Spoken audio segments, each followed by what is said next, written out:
Incoming transmission.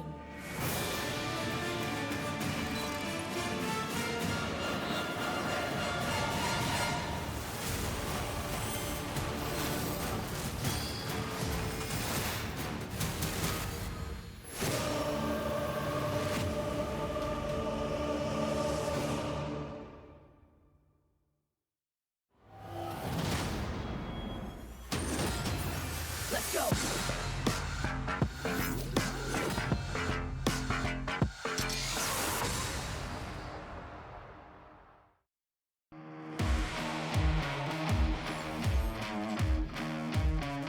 What is up, everybody? Welcome. We're finally here. Tonight, we will be crowning a GSL champion. It's been an amazing season. I know it's been a bit of a speed run here for StarCraft 2 in general, with EWC just around the corner. Of course, EWC and StarCraft 2 announced later than everything else. So we were kind of starting out from behind here.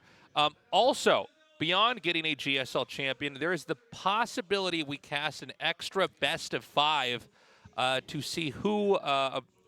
This is very circumstantial, but if we get the two Protosses advancing, that means that then Rogue and GuMiho have to fight in a best of 5 to see who goes on to EWC as well. So possible bonus match.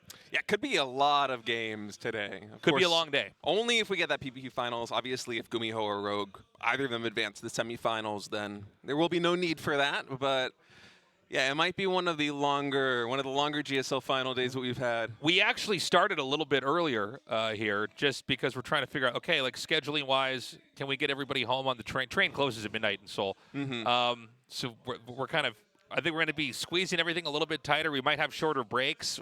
We might be skipping some of the interviews here, but just in the case that we do end up in the circumstance where we are going to be casting a best of 5, we can fit it all in. Yeah, that could be 22 games if every series goes the distance and we have a tiebreaker match. A typical GSL group maximum is 15 games, so yeah, it could be a marathon. But I think in any case, we have 4 really good players: 2 Protoss, 1 Zerg, 1 Terran. It's a nice even distribution. I feel like you're especially happy if you're a Protoss fan because you got a PVT and a PVZ. Well, I'll tell you what, Protoss winning last season, that was exciting. herO having an incredible performance. If you've been watching GSL for a long time, you know that we tend to not have Protoss champions. We've had many close calls, but most of GSL has been Terran and Zergs winning it.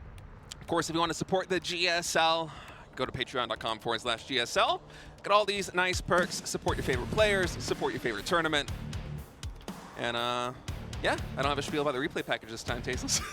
Yeah, tell us about the replay package, State. Which one do you like?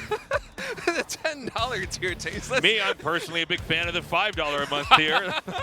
I don't care for the replays at all. I just want the interviews. That's right. But really, yeah. I've always been more of an interviews guy than a learning the game guy. No, but support GSL, guys. Yeah. Consider signing up. Rogue versus herO is going to be the first best of 5 here in the semifinals, following up that with Classic versus GuMiho. I cannot wait to get started with this one. Yeah. I mean, herO right now, he looks unstoppable.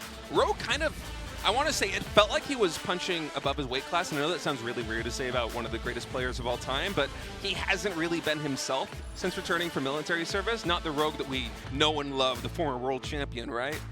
But pretty good results in the round of 8. And he actually said, I believe in his pre-match interview or post-match interview in the round of 8, that he was hoping if he goes to the semifinals, he will play against herO. Which, to me, I mean, that shows a lot of confidence. If you want to have herO be your opponent in the semifinals, but that's where Rogue's at. It sounds like he's been putting a lot of work in. He said heading into the round of 12, heading into the round of 8, he was preparing as if they were the finals. And now he's here. Now it is the semifinals. There's no reason why Rogue can't get back into the form that he was in before. He is truly one of the greatest players to ever touch StarCraft 2. He's had runs that I don't know if anybody else is going to get close to, in the future of this game. And there's no reason he can't come back now in the form that he's in. We were mentioning this earlier, by the way. All 4 of these players have finished their compulsory military service. So we're in a post-military service age for StarCraft 2, which is really exciting. For a lot of people, there's always speculation, is that a career death sentence, having to pull away and then come back? Apparently not. So herO here today. I mean, look, the fact that he won the last GSL, I feel like we've got to say he's the favorite here, but Rogue did look really strong, really kind of picture perfect in how he approached it.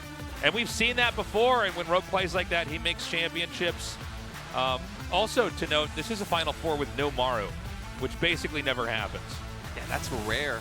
That is a rarity here in GSL as we take a look at some of the points here of this match. herO, I believe he's looking. I almost couldn't believe this the first time that I read it. I think if herO wins tonight, this might be the third ever back-to-back GSL championship. I believe Nesty did it in the past. Maru, of course, won every GSL for a while. But herO's going to try and be a back-to-back champion. I was really stunned when I read that. I actually didn't have the time to verify 15 years of history, whether it's actually true. But we haven't had a Protoss player besides herO win the GSL Code S in years and years and years. I don't even know how many years it has been. Yeah, I mean, and some of this was just Maru was so dominant, and then we had some of the very best Zergs in the whole world coming out of Korea. I mean, Rogue was always a top contender. We've had other great players as well, so this is kind of cool. I welcome seeing some Protoss success here in this tournament. That being all said, there are other tournaments and other formats where Protosses did win, but it does seem, I don't know, whatever it is about the Korea region or the format of this tournament, but Protosses tend to not come out victorious. So again, it will be a best of 5, and I'm very curious to see what kind of games herO's going to bring here versus Rogue. Let's not forget that herO kind of made that aggro, expo, tempo, blink style. Stalkers with oracles, kind of pressuring, sometimes into disruptors later on, and you'd sort of outgrow the Zerg. The Zerg would be up against the ropes, and by the time they've defended, the Protoss is basically too big to fail. Not sure if we're going to have it this time around, but it's something we definitely want to keep our eyes out for. Anyways, guys, our game has loaded up.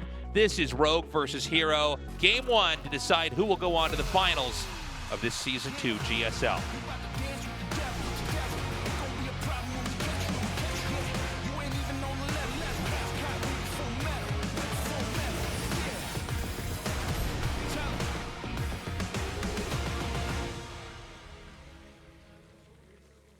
Okay, Rogue in the top left, herO in the bottom right.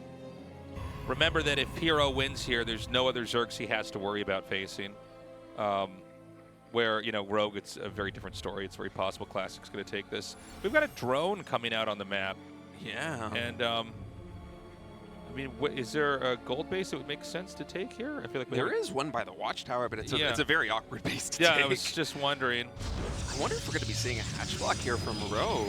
Oh, is he going to go for a proxy hatchery here at the third base? Okay. Wait, what are you this feels like this is like the first year of the game being out. Like, I don't think we really get to cast stuff like this. Yeah, even when I said the gold base, I was like, do people still do that a lot? Like, there's no way you go for a third hatch right here. Is there? Is this a Nexus block? Is he flipping this it's going to be the script? Nexus block. I guess we just saw that third base, and we kind of decided, yeah, this is a Nexus block. Okay, yeah, it will be a hatch block. All right. How many probes are we going to pull here from herO? I do want to say that usually any Protoss a pro, especially with the caliber of herO, should just have an exact answer for this. So I'm very curious to see what the payoff is going to be here for Zerg. Yeah. It is very annoying when your Nexus is blocked. It completely messes up your build order, but normally you just have an alternative build order route memorized, and you're going to hit all those beats and come out okay. And remember, this doesn't come without massive sacrifice from the Zerg. There's no third base being made because there's no way this hatchery will be allowed to finish in any meaningful way. And with the damage, 5 probes of the Zealot, that will snowball it. And so you lose, you lose resources when you cancel a structure. But the question is, where does this put everybody economically and their trajectories economically as we move further along in this game? Because clearly Rogue knew, the moment that the 5 probes were there and the Zealot's going to come down, there will be a forced cancel. This is also forced 2 Zealots.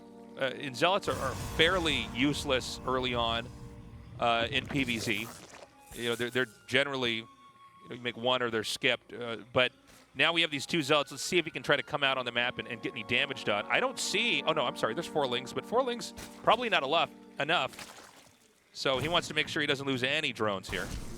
Yeah, second Zealot now joining in while the Adept is working its way across map. It's getting closer and closer here as that Queen's about to pop. How often have we ever even cast something like this? I think we're going to have at least 1 drone go down. Yeah.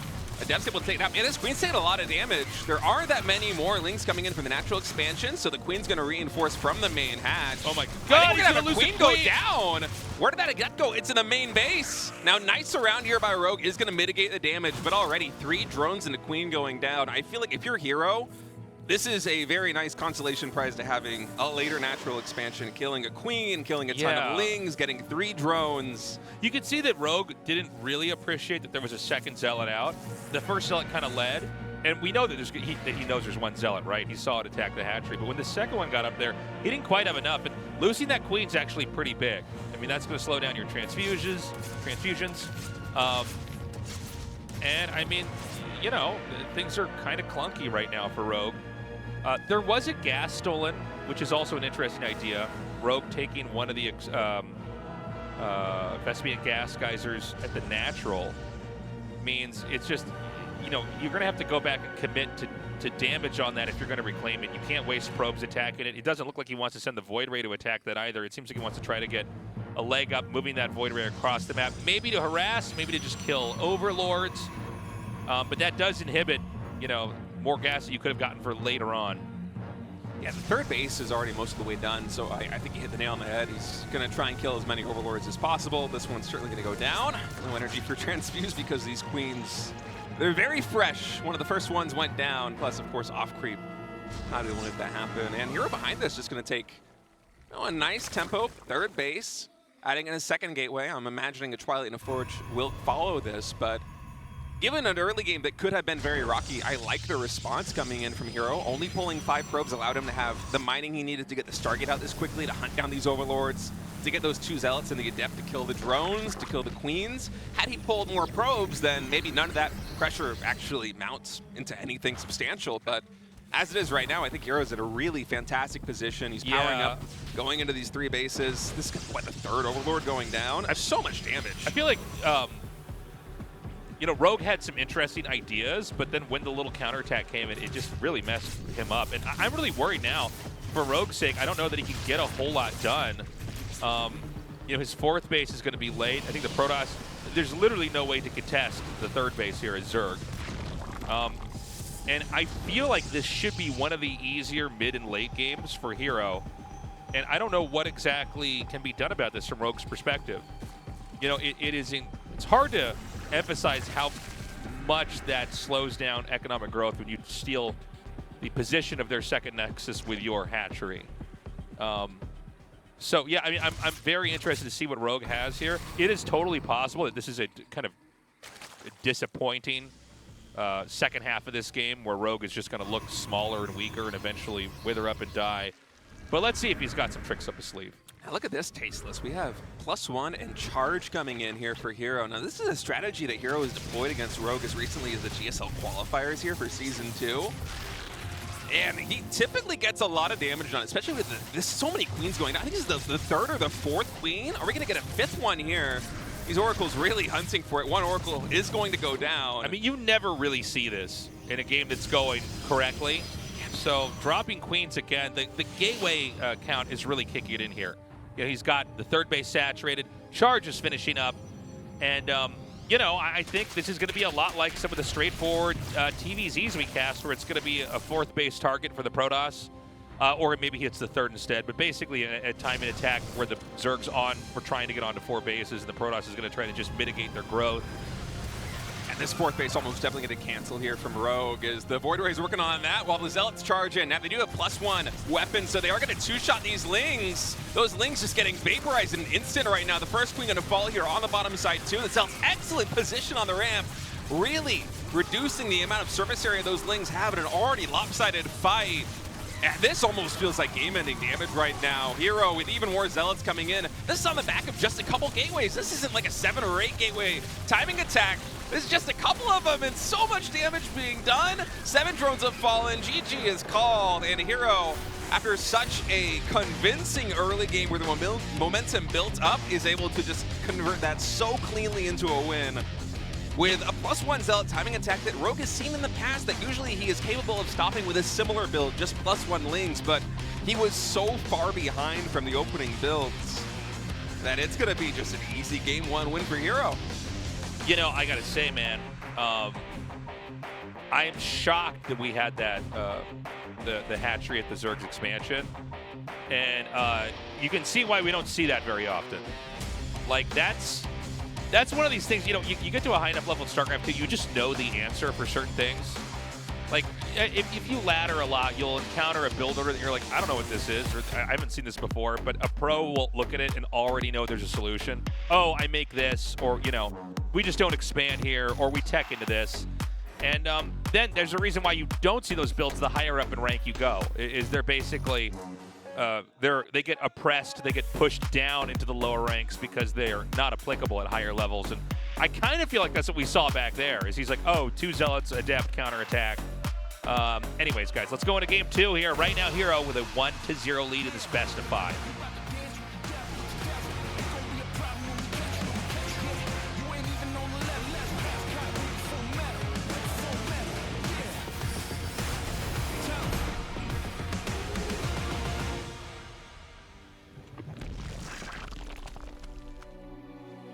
Okay, this time it's going to be a probe cross scouting here. And, you know, I do feel like that game 1 decision from Rogue, it was kind of a bad sign. You know what I mean? The counterpunch hit him really hard. All he needed to do was have like 8 lings and then micro his queen better, and it probably would have been okay. I do think losing that first queen and getting, I think it was 3 drones killed, is pretty bad. This probe was not able to block the hatchery, by the way, which is a lot of times one of the only things it's for. Yeah, that was a really fast hatch coming in from Rogue. And I don't mind the decision too much to go for that hatch block, because I think the game plan there from Rogue is just to throw herO off of his game a little bit, because he seems so rock solid in PvZ. Sometimes when a player is really, you know, kind of feeling themselves and just playing exceptionally well in any matchup, just adding in a couple of speed bumps to make things feel a little less natural can go a long way towards a victory. But herO just had the perfect response. I mean, even down to exactly how many probes to pull. I was a little skeptical at first, and foolishly me, thinking I know better than herO, seeing only 5 probes pull because that's not enough to kill the hatchery before the Zealot comes out. But no, herO just wanted to have enough money that once that Zealot pops, he can queue up another one. His Stargate isn't that delayed. His economic machine is still in a pretty good spot, and then the counterattack was just perfectly executed with those 2 Zealots and the 1 Adept. It goes to show you never really see Zealots used like that early on, right? I mean, it's funny because, like, in a lot of ways, the Zealots don't have any function until they have that charge upgrade a lot of times. And they're basically there to get in the way and die so other stuff does damage. But, like, yeah, there are moments you can send the Zealots across the map. And, you know, if the Zerg's not ready, they will get some damage done. And it's kind of funny that game ended the way it started, but this time with the Zealots with charge, overwhelming the Zerg at the end. I mean, you slow Zerg down enough at the start, and they are actually very weak and pretty easy to kill off. It's why the best Zergs in the world, everything kind of bounces off of them, and they just continue to propel forward, growing and getting bigger and stronger. But this game's a very different one. This has been a very standard game, hardly any engagement at all on either side. The Stargate's going to come down, and we're probably going to see the Zerg throw down a 3rd hatchery here in a little bit. I would not be shocked if it's just Oracle coming across the map. And this is probably going to be a game where Rogue is going to be able to play a more standard style. And this, I think, will be a better overall kind of litmus test as far as where is Rogue at in this matchup. And maybe the best Protoss in the world. We know for sure the best Protoss in Korea right now. Yeah, Tuling is going to be able to sneak their way here into the main base, spot that Oracle the moment it starts, and maybe get a little bit of worker harassment done. So nice move here by Rogue. For a moment there, I was wondering whether herO was going to try. Oh, he actually did get this around. I didn't even catch that 1 probe. It will go down, but it was hard to tell with that Stargate in the way if he was mineral walking through the links to try and get us around. But in any case, only 1 probe. You don't mind that too much there as herO. As these 2 Adepts are going to work their way cross map, Oracle nearing completion. We do have a 2nd gateway coming in from herO, which is interesting to me. In a lot of the PvZs I've seen herO play recently, he's usually quite greedy with his 3rd base timing, just going 1 gate, Oracle into a 3rd. So the 2nd gateway here, a little bit of a mix-up. Is he going to commit to this Shade? He will, right on the ramp. Going to try and slow down, or at least mitigate the surface area on those lings. And ideally, if this pairs up with the Oracle, can get some damage done, but Rogue is well prepared for this. He's got a Spore Crawler in position here at the main base. Not even a single drone going down, and these Adepts, they cancel their shades. They're going to get cleaned up basically for free, Tasteless. Yeah, a little misstep there by herO, so he drops the 2 Adepts. It's going to be a lot harder to get anything done with the Oracles, but well, I say that, you don't normally see Oracles target eggs, but I guess if the base is that neglected, you can, oh, ooh, I thought he was going to get it actually. You can get kills on that. We have a Roach Warren coming down now as well. And the Zerg's just going up to the 3rd base. Now the Link counterattack, I don't know. Okay, there are 2 Adepts, I was going to say. Sometimes, you know, you see the 2 Adepts were killed earlier. Sometimes there actually isn't anything here defending. But he's got 2 Adepts at each location, so he can both harass with the Oracles and defend his 3rd base. I almost wonder if this is going to be +1 Enclaves. You could be right. I mean, the fact that he's already back up to 4 Adepts after losing 2. I think he might have been forced to kind of get a couple more Adepts just to play it safe and play control with the Oracles. But yeah, I mean, you know, they could play right into this. I do feel that Rogue has been historically one of the strongest players ever against Adept play. Like back when everybody was using Adepts all the time, I felt like he almost never lost to it. But let's see if this time is different. All right, Oracles have a good eyeball on this small swell of Lynx. Actually, we're not going to be waiting for Glaives at all. It's 6 Adepts coming into the 3rd base, trying to work their way between the minerals. Instead, just going to be opting, going for those drones, using the Spore Crawler even to block some of the surround here coming in from the Lynx. So far, only 2 drones going down. Really nice handling by Rogue, just preemptively having the Queens in position. 2 Adepts fall for, what, 4 drones? I feel like herO is looking for more damage than that. I think you're not really happy with this. It's actually going to be +1 in charge again here from herO. Okay. And, you know, this is a great way to play. If the Zerg is cutting corners, the Zealots will just, they'll snowball the damage so fast, especially when you just have Queens and Lings and, of course, drones, you know, if they can try to help. The drones just get completely annihilated. And I guess if it's not broken, don't fix it, right? Yeah, but going up against Roaches, this is going to be a little bit harder here for herO, I'm imagining. That's true. Yeah, well, Roaches are kind of the counter to Zealots, right? So if he's got enough, and he's only up to 5 right now, so it's not like he's just, unless he starts to, well, maybe he is. Never mind, I was going to say, if he's blindly massing Roaches, which he is now doing, then this is going to be really good for Rogue. Yeah, Rogue is going for a timing attack. He's morphing the Dropper Overlord. herO does see that with a Revelation, even sees it finish transforming. I think that's going to be the Queens there to try and deal with the Oracles. And Rogue is not droned up at all. It's still 52 drones. He replenished none after that. Actually even getting into the main base here. Only a couple Warpins available for herO. Those Zealots should be able to deal with it. Oh! Uncharacteristic mistake there from herO. He went to the natural expansion. I think he lost at least 1 Oracle, maybe even 2 to that Spore Crawler. So there's only 18 Zealots and 1 Oracle. That's a lot of Zealots, but against the Roaches, Tasteless, I feel like this is a pretty good opportunity here for Rogue. I mean, this is going to be really tough for herO to hold off here. I mean, the Zealots are doing their initial damage, but the Roaches, they're starting to kind of build up over here. The Zealot count is thinning out. The Oracle's going to run out of energy. Man, he might actually have enough Zealots. This is starting to come down here, and I'm a little bit in disbelief. You know, Roaches are so strong, but I guess if he's barely got enough. The micro, by the way, has been perfect. Juggling the Queens in and out. Everything's like damaged, but still alive. Oh my god, the Oracle might be able to clean up all the Queens. They're so low on HP. I don't even think they have Transfuse available. So Rogue's gonna have to keep them nice and safe above that. Finally, another Queen coming in to reinforce. And now the Roaches, the pressure is mounting here. Stalker's getting warped in. Keep in mind, they do not have Blink just yet. Blink only about 1/3 of the way done, so probes are gonna get pulled. I think Rogue is gonna tie things up here in game number 2. I mean, this is looking really brutal here for herO. You know, the Zealots, they stood their own for a little bit. If you have enough Zealots, the damage will kind of skyrocket up if he could start taking the upper hand, but he didn't. And eventually, you know, Roaches and Ravagers, that counters Zealots. So he gets the upper hand there, and then he's got the sustain with the Queens and the Ravagers. And we're back to 1-1. We thought that was going to be some kind of an adept timing attack, but he switched it right back into Zealots with charge. Interested to see Zealots with charge 2 times in a row from herO. I don't feel like we see herO do this very often, but he's approaching the matchup from a very specific angle. And when Rogue isn't doing crazy stuff like he did in game 1, he seems to be very, very you know, competent, perfect at handling a Protoss in a situation like that. So, yeah.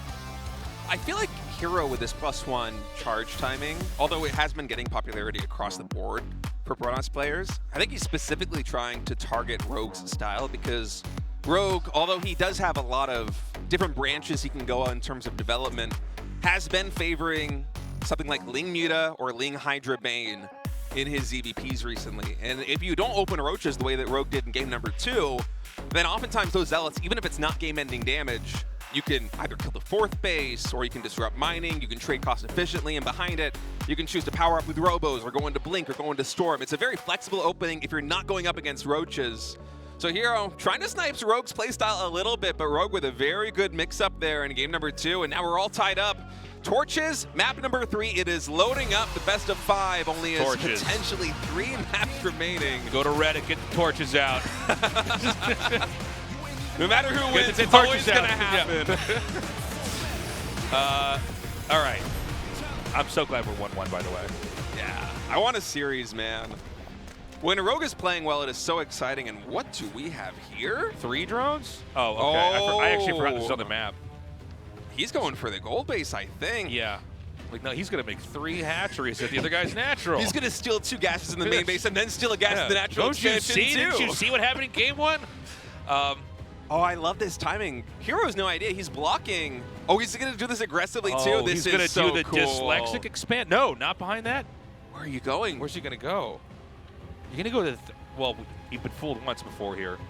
Yeah, he is going to make a hatchery there. Okay, so this is an even more aggressive variant. He's not going for the gold patches. Wow. He's choosing instead to take this hatchery and aggress, I think, almost immediately onto herO. He can mine out those gold minerals so quickly. Oh, Rogue, you can tell he's done a lot of prep coming into this series. You know, looking back at this, there were a lot of games he did this kind of stuff. And then, you know, he had his military service, and he wasn't here with us. And now that he's back, I'm like, oh, yeah, he's very much back in the form that we're used to seeing. So you have to mine out the 3 minerals at that gold base to even navigate it through that area in the blind spot. And you'll obviously need to mine out 3 gold minerals again to activate the rush. But there's a lot of genius behind this because it's so close in an area that you can't just walk into and have access to. And, like, you know, Protoss doesn't have an Overlord or something like that that can glide into that area and scout. Now, at the same time, when you see what Zerg has, you are seeing that there's a piece of the puzzle missing. And if he goes down, okay, he didn't do it.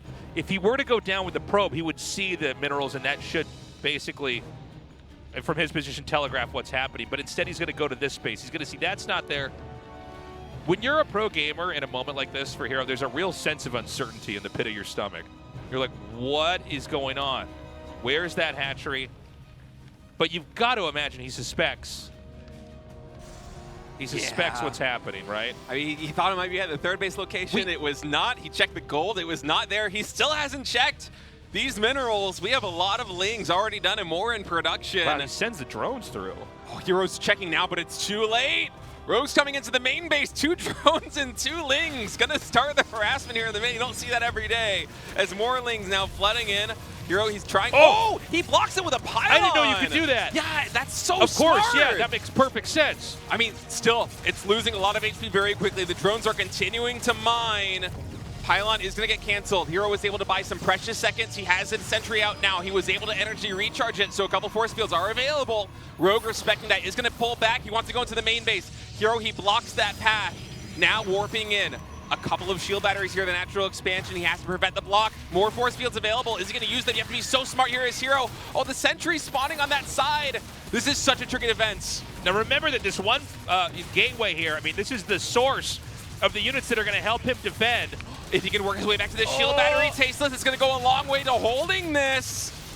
Still, the DPS is not very high. Ling speed is now done. He's going to have to recall it to the main base, but the sentry falls, the high energy sentry. There is 1 stalker and 1 shield battery here in the main, and a ton of Lings getting ready to flood in.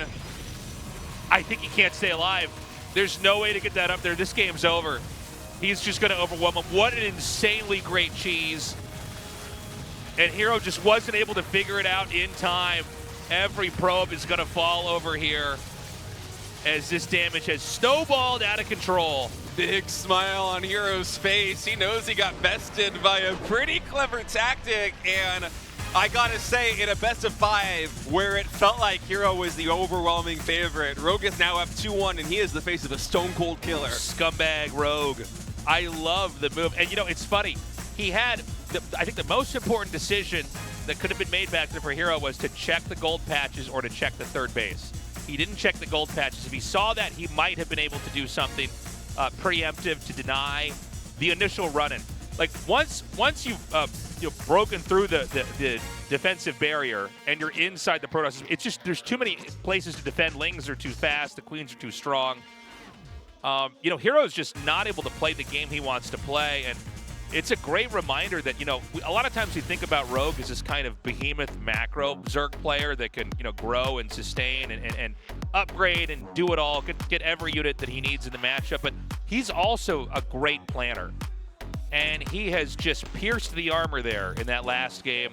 herO, I mean, he might get knocked out. By the way, this is going really fast. We're like a little bit under a half hour into the show. And this is, as far as games go, we could be on the last game here if herO does it. If Rogue does it. It is so exciting to see Rogue play like this. You could tell how much preparation went into this series. He's cooking up some dirty builds. I'm excited for map number 4 here on Ley Lines.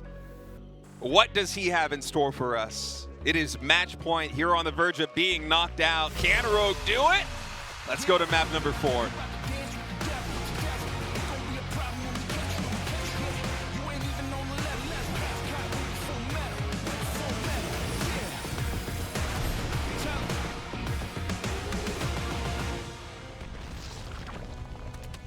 Okay, game 4. Rogue, Rogue in the top right, herO in the bottom left. And it's been wild to see how kind of explosive these games have been. So many interactions early on, and really not a kind of drawn out PvZ macro game yet. I thought we were going to have more games like that. I was talking about before the series started, is herO going to have that style where he's running around with Blink Stalkers and Oracles like we saw before, and then kind of running back away and just trying to kind of outgrow and harass Zerg? Well, we never even got to that point. On either side, one player is trying to decisively end the game immediately. It's either working or backfiring. Yeah, it's been an explosive start to this series. Yeah. And I feel like against a herO who seems like the best PvZ player in the world right now, this is how you have to do it. You need to completely throw him off. You can even tell in game number 1, Rogue was trying that same tactic with the proxy hatchery in the base of herO. It didn't work, but it seems like his MO is just trying to mix things up, disrupt herO's game plan, and make the game go on Rogue's terms.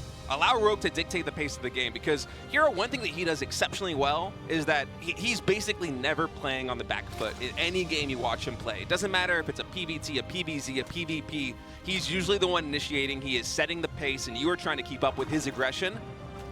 Sometimes the best way to beat a player like that is to just throw it right back at them. Be the first one to pull the trigger and really start the fight. And it has been working beautifully for Rogue so far in this series. One of the things about Rogue is that he does have decent, strong timing attacks. He's also had these kind of crazy build order wins, like we saw in the last game. A lot of herO is just good micro and timings, kind of window timing attacks. So yeah, let's see what we're going to get this time around here. When herO is getting to play a normal game, he's just trying to get a third base quickly and use Stargate tech to basically survey what's going on and try to concoct a solution to what he's seen. Whether that's like a slow macro game or some kind of cutthroat move in to try to end the game right away. As it is now, pretty standard development on both sides. Speed getting researched right now for Rogue. Was able to pull off of gas right after that. Just optimizing minerals here, trying to get his queens and drones out as quickly as possible. And for herO, no second gateway just yet, so we might have a very fast third Nexus coming in. Yeah. And you'll just take, a few adepts and kind of squeeze them in between the Nexus and Pylon over there. Second gateway. I feel like this is herO showing some respect for Rogue's potential for aggression. It is considerably less greedy, just giving yourself a little bit more cushion defensively here as the Protoss. A little bit of a more gradual growth versus kind of darting out on the map and trying to seize territory right away. Let's not forget that we had the game where the 2 Adepts were killed off, and then I don't know if that forced more Adepts back at home or if he was going to get that many Adepts anyways, but we had kind of a bit of a stumble here from herO early on where he tried to come out here and attack in a previous game. Yeah, Oracle finishing up back at home will be able to usher these Lings away from the third base. And where is herO going to branch off from here? We actually have 2 gases getting taken very quickly. The natural expansion. Ooh, Rogue's Overlord. Looking at the mini-map, just barely missed spotting that gas timing. Got to cancel that shade up here. And right now it's just development. You know, you can always try to run in with the Lings. The Oracle will take that out, but you're at least forcing the Oracle to stay back and try to defend. And again, we have these early Adept plays coming in. This time 5 Adepts for herO. And we have the Twilight Council as well. Now we got to see, is this going to be Zealot Charge again, or will it be Glaives or something else? I mean, it could very well be Blink like we've seen him do. Right. A lot. We were kind of talking about that happening, and it never really occurred here. Oh man, Lings Nice get in again. job. I didn't quite see how that got in there. I guess there was nothing plugging up the entrance, so it's going to be blows on both sides. Yeah, you know, these Adepts getting some work done, but 22 Lings are in production right now, Tasteless. And so if herO allows that shade to complete, oh, okay, it's going a little bit more defensively. For a moment, I thought he was sending him to the natural expansion, That's but a moment back there where you really appreciate that Queens don't kill Adepts that fast. Uh-huh. You watch him just attack on there. Now, is he going to commit here? He is. I mean, it's not a bad angle, but that's just so many Zerglings right here. I mean, the thing is this an overextension because there's so many Lings that there is a counterpunch here. Blink has started, by the way. It's an important scout, though, regardless. Seeing the Baneling Nest, seeing the Evolution Chamber, you know that Rogue is most likely going to be playing that Ling Baneling +1 melee style, likely into Hydras later on. And so for herO to be able to see that and immediately decide whether he's going for Blink or Charge, it is a bit advantageous, because had he queued up Charge again in this game the way he did earlier in the series, Charge Zealots, they don't tend to do very well into Baneling, so I can tell you that. So, yeah, Blink is going to be a lot more stable here for herO. That Adept a little bit out of position. Okay, he does move it back. Normally don't pay too close attention to the positioning on the Adept in the wall in, but Rogue's been able to get into the main base of herO, I feel like, basically every single game thus far with lanes. Yeah, it's been pretty brutal. He's basically got double Ling groups on either side. 53 Lings, 13 Banelings morphing in. Yeah, I think he wants to try to crush this position down here on the third Nexus. That's so many Banelings. You can like blink behind your Nexus and just lose everything after that, right? Yeah, these Banelings might just take down the shield batteries and then the Lings flood in. By the way, we've got the 4 gateways on the outside, so this is that kind of aggro Blink Stalker style we're used to seeing. He's going to come up. There's a cannon here, but how much damage can that realistically do? The Lings are going to come in, and the Stalkers are just trapped.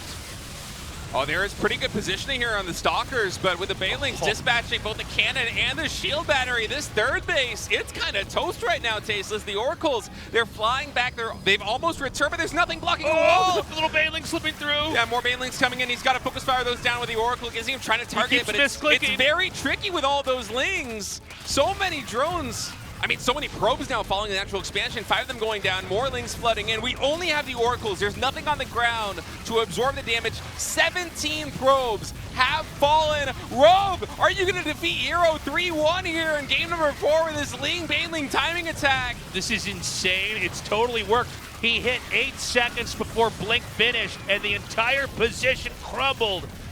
I don't think herO's knocked out just yet, but this is a dismal position to be in. 42 probes have fallen, +1 armor and charge now coming in. 43 probes. It is 75 drones and 32 workers. Now, if herO loses this game, he is out, so he is going to do his best to try and come back. But this is a gargantuan task against a Rogue who is more than double your worker count, who now has 4 bases, who is unlocking Hydra tech, who has barely been disrupted in his economic development, but has completely kneecapped by killing your third base, by having your worker count. I don't know if any player in the world can come back from the deficit herO is in right now. It will take a miracle. I mean, here's the thing, man. The third base, it's going to be a long time before he could safely take that. The probe count was shot down to the bottom. The Hydras being made here, I mean, this will just kill everything that Protoss has. Psystorm has started, but the attack is also going to hit before Psystorm is finished the same way that the Banelings hit before Blink was done. And I've never really seen an anti-Blink timing attack from Zerg, but I guess, you know, every game I cast a StarCraft, we're going to get something new here. And it was kind of perfectly done here by Rogue. Now he's up here at the entrance. Even with a wall in, the Hydras could start to take out the infrastructure here. The Cybernetics Core, the most important tech structure that brings you all the tech in the game, is going to be picked off here. GG is called, and Rogue defeats herO. 3-1, the reigning champion is knocked out. And I gotta say, we were wondering when he advanced to the round of 4, is Rogue back? I think it is safe to say that he is. Beautiful game. We're gonna go. I think. Sorry, can you confirm for what production said? Are we getting an interview or not? I believe we are going to go to an interview with Rogue. I think we are going to go to one. You know, originally the plan was because there might be so many games today, right? We might not have the time to actually go through everything. Let's just pause it here for a second. So we didn't know if both the Protosses were going to win, and if they did, that would mean we'd have another best of 5 to decide who would move on. But now there is guaranteed no tiebreaker. Exactly. Rogue has advanced, and so, you know, if GuMiho gets knocked out in the next series, Rogue is going to get that EWC seed. He will be in Riyadh competing for the World Championship. If GuMiho advances to the finals, then that championship will decide. The GSL finals will decide who is going and who is not. So let's hear what Rogue has to say. Rogue, congratulations on the win. You take down herO and make it to the finals. How do you feel? 일단 제가 저번 8강 때만 해도 1등 진출하고 Well, first of all, 이번에는 무조건 이번에 됐다 생각했는데 back in round of 8, I thought I would make it an easy way to the finals. 져가지고 뭔가 기분 좋았다가 기분이 되게 안 좋아졌거든요. And then, you know, Maru lost, and then, you know, I was happy at that time, but then, you know, things did take a sudden turn. 그래서 굉장히 그냥 편하게. But today, you know, my mindset was just to play comfortably, and I really didn't think I'd come out on top in this matchup against herO. But I think, you know, that was key to my victory today. 빌드 중에 눈에 띄었던 거는 방금 전도 예언자가 3개 냈는데 저글링 맹독충을 준비하는 것도 그렇고. The build that definitely stood out was the oracles for you. 조금이라도 들키고 상대가 약간이라도 의심을 해서 데뷔를 하면 남들이 봤을 때는 왜 저런 빌드야 싶을 정도의 과감한 빌드였었거든요. And I feel like you played a really aggressive build against herO today. And then, what is the background behind the build? 예전에 이제 희범이가 대여병 상대로 이제 GSL에서 썼던 빌드인데. Well, it was the build that Ragnarok used against Stats before in GSL. 저 빌드 한번 내가 써야겠다라는. And then, you know, I took note of it, and then I just reminded myself that I would play it one day in GSL. 레이라인 같은 경우에는 세랄이 썼던 빌드인데. And the other strategy that I used today was a strategy used by serO, and that's why I brought it up today. 이제 결승 무대까지 올라가면서 GSL 적으로선 이제 최다 결승 진출을. So you did make it to the finals of this season of GSL, and your opponent has not been decided yet. 올라올 것 같다는 생각이 좀 듭니까? Who do you think will make it to the finals as your opponent? 저번에는 되게 그래도 올라갔다는 생각으로 있었는데 이번에는 그냥 솔직히. So, you know, last time I thought I had a good chance of making it to the finals, but this time I don't think I can really 올라오면 진짜 뽀뽀 한번 해주고 싶어요. have big anticipation for my GSL title this time because the opponents are too tough. But I do hope that Classic makes it to the finals. 알겠습니다. 그러면은 끝으로 여기서 팬분들에게 인사 말씀해 주시고. And then lastly, any words to the fans? 한 말씀 부탁드리겠습니다. 일단 그래도 여기까지 온 것만으로도 제 실력에 말이 안 된다고 생각해요. Well, I'm very happy. I'm very excited that I made it to the finals. I still believe that I have the skill set required as the pro gamer. 결승 제가 이제 시간이 얼마 안 남았는데 빌드 생각 열심히 해서. There's not much time until EWC. I will try to prep well and try to strategize well for my finals. Look at this packed audience, man. I think we're still filing people in. A short series that we had back there. I can't believe we're already done with that first best of 5. I can't believe that Rogue 3-1 herO. I always thought it was possible for him to defeat the favorite. You're like, of course he did. Did you see what he did back there? Those were such good games. They were quick, but they were sweet. They were so well planned. You could just see he knew exactly what he needed to do. Played around. I don't have any more time. We're going to take a short break. We come back. We'll continue that thought. Stay tuned.